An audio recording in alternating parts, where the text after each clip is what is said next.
Live from the world's capital markets, here are the latest financial headlines brought to you by News Factory. Hello and welcome to Wednesday's financial news.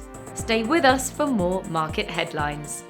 The dollar-yen pair has added 0.4% in the last two sessions. The ADX has shifted sharply into the negative zone.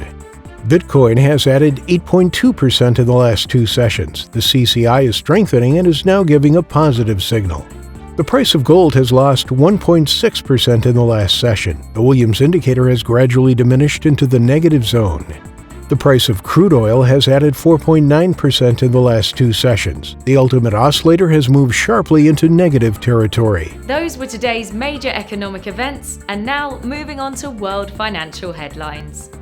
Oil prices rose more than 2%, reaching their highest in nearly 12 months after major producers showed they were reining in output, roughly in line with their commitments.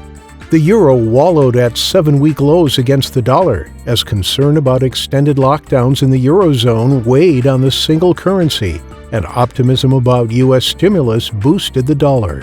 An XRP pump and dump added gasoline to the fire of declines in the token. A Telegram group was responsible for the pump, but whales took advantage of the spike to offload their XRP. Coming up, the choices from our chief analyst for today.